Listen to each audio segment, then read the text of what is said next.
झारखंड में सरकारी नौकरियों की भर्ती परीक्षाओं में गड़बड़ी, लेट लतीफी और भ्रष्टाचार के बेशुमार रिकॉर्ड हैं।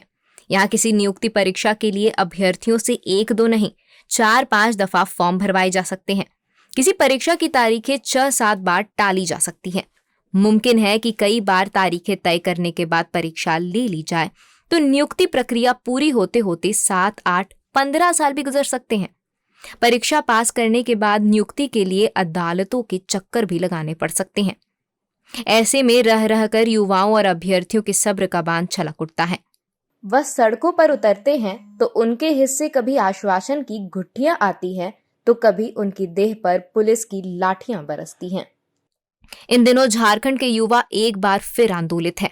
बीते शुक्रवार को राज्य के हजारों युवाओं ने झारखंड स्टाफ सिलेक्शन कमीशन का दफ्तर 8 घंटे तक घेरे रखा। परिसर में घुसकर हंगामा किया और इसी बीच एक युवक ने आत्मदाह की कोशिश की, जिसे पुलिस ने हिरासत में ले लिया। ये युवा झारखंड सामान्य स्नातक योग्यताधारी संयुक्त प्रतियोगिता परीक्षा की तारीख 6ठी बार स्थगित किए जाने से नाराज थे। इस परीक्षा के लिए झारखंड सरकार में 2000 पदों पर नियुक्ति की जानी है और इसके लिए करीब 6.5 लाख युवाओं ने आवेदन किया है। इस परीक्षा के लिए पहली बार 8 साल पहले विज्ञापन निकाला गया था। इसके बाद किसी न किसी गड़बड़ी या पॉलिसी में बदलाव के कारण इसके लिए कुल 4 बार आवेदन मंगाए गए। अब परीक्षा के लिए नई तारीखें 21 व 28 जनवरी घोषित की गई हैं। अब छात्रों की माने तो 7वीं बार तय इन तारीखों में भी परीक्षाएं मुमकिन नहीं लग रही है, क्योंकि ये दूसरी भर्ती परीक्षाओं की तारीखों से टकरा रही है। झारखंड स्टाफ सिलेक्शन कमीशन की ओर से राज्य में नगर पालिका सेवा संवर्ग की 921 पदों पर नियुक्ति के लिए बीते 29 अक्टूबर को ली गई परीक्षा भी विवादों के घेरे में फंस गई।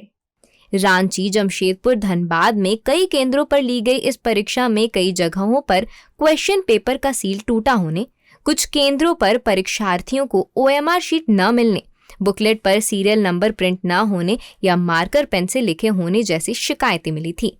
इसे लेकर कई केंद्रों पर छात्रों ने हंगामा किया था। कमीशन ने पहले छात्रों की शिकायतों को खारिज कर दिया था और हंगामा करने वाले कई छात्रों पर FIR दर्ज कराई थी। बाद में छात्रों की शिकायतें सही पाई गई और कमीशन ने अब 5 केंद्रों की परीक्षाएं रद्द कर दी। रद्द केंद्रों की परीक्षा के लिए अब 24 दिसंबर की तारीख तय की गई है। झारखंड लोक सेवा आयोग यानी JPSC की ओर से ली जाने वाली परीक्षाओं की भी यही कहानी है। अप्रैल 2020 में JPSC ने पूरे राज्य में सहायक टाउन प्लानर के 77 पदों के लिए विज्ञापन निकाला था। इसके लिए आवेदन करने वाले अभ्यर्थियों में से 318 को इंटरव्यू में बुलाया गया। इनमें से 186 ऐसे अभ्यर्थियों को भी इंटरव्यू में शामिल कर लिया गया जिनके पास फॉर्म भरने की अंतिम तिथि 10 अगस्त 2020 तक institute of town planner India का सर्टिफिकेट तक नहीं था, जबकि यह अनिवार्य अर्हता थी। ऐसे में कई अभ्यर्थी इस नियुक्ति प्रक्रिया पर सवाल उठाते हुए हाईकोर्ट चले गए। बीते दिनों हाईकोर्ट ने आदेश दिया था कि फॉर्म भरने की अंतिम तिथि तक इंस्टीट्यूट ऑफ टाउन प्लानर का सर्टिफिकेट नहीं होने के बावजूद JPSC ने जिन 186 अभ्यर्थियों को साक्षात्कार में बुलाया था, उनकी उम्मीदवारी रद्द की जाए। हाईकोर्ट के इस आदेश को सुप्रीम कोर्ट में चुनौती दी गई। हाल में सुप्रीम कोर्ट ने इस पर निर्णय सुनाते हुए हाईकोर्ट का फैसला बरकरार रखा। JPSC ने डिप्टी कलेक्टर के 50 पदों पर नियुक्ति के लिए हुए एक परीक्षा की प्रक्रिया पूरी करने में 18 साल लगा दिए। उसने उपसमाहर्ता सीमित परीक्षा का विज्ञापन वर्ष 2005 में जारी किया था। 23 अप्रैल 2006 को राजधानी के 16 केंद्रों पर परीक्षा आयोजित की गई थी। बाद में परीक्षा में गड़बड़ी को लेकर विवाद हुआ और मामला कोर्ट भी गया। इस बीच तत्कालीन राज्यपाल सैयद सब्ते रजी ने इस परीक्षा की निगरानी जांच का आदेश दे दिया। निगरानी की जांच रिपोर्ट के आधार पर 12 जून 2013 को यह परीक्षा रद्द कर दी गई। बाद में राज्य सरकार ने यह परीक्षा नए सिरे से आयोजित करने का निर्णय लिया, जिसके आलोक में JPSC ने 19 अक्टूबर 2015 को फिर से परीक्षा लेने की सूचना जारी की। इसके बाद 3 जनवरी 2020 को यह परीक्षा आयोजित हो पाई, जिसमें लगभग 4000 अभ्यर्थी शामिल हुए थे।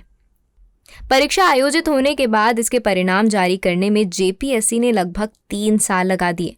इसके बाद बीते जनवरी में यह नियुक्ति प्रक्रिया पूरी हुई। झारखंड लोक सेवा आयोग जेपीएससी की ओर से ली जाने वाली ज्यादातर नियुक्ति परीक्षाएं भी विवादों में फंसती हैं। जेपीएससी 7वीं से लेकर 9वीं सिविल सर्विस परीक्षा संयुक्त रूप से एक साथ ली गई थी। इस परीक्षा के विज्ञापन के प्रकाशन के साथ विवाद शुरू हुए। फिर पीटी से लेकर मेंस तक की परीक्षाओं के रिजल्ट 3-3 बार संशोधित किए गए। इस प्रक्रिया में अदालत को भी हस्तक्षेप करना पड़ा। तब कहीं जाकर 252 पदों पर नियुक्ति की प्रक्रिया पूरी की जा सकी। इस परीक्षा की प्रक्रिया पूरी करने में 252 दिन लगे। मौजूदा सरकार के पहले रघुबर दास के नेतृत्व वाली भाजपा की सरकार पूरे 5 साल चली, लेकिन सरकार नौकरियों में बहाली के मोर्चे पर उसका प्रदर्शन भी बेहद निराशाजनक रहा। सरकारी विभागों में लगभग 3.5 लाख पद खाली रहे। उनके 5 वर्षों में मुख्यमंत्रित्व काल में जेपीएससी की एक भी सिविल सर्विस परीक्षा की प्रक्रिया पूरी नहीं की जा सकी। झारखंड में नियुक्तियों की प्रक्रिया किस कछुआ चाल से चलती है, इसका अंदाजा इस बात से लगाया जा सकता है कि राज्य बनने के बाद लगभग 23 वर्षों में इसके पहले जेपीएससी सिविल सर्विस की मात्र 6 परीक्षाएं ले सका है, जबकि नियमानुसार अब तक सिविल सर्विस की कम से कम 20 परीक्षाएं पूरी कर ली जानी चाहिए थी। इनके अलावा जेपीएससी की ओर से आयोजित विभिन्न स्तरों की 1 दर्जन से ज्यादा नियुक्ति परीक्षाओं में गड़बड़ियों की सीबीआई जांच चल रही है।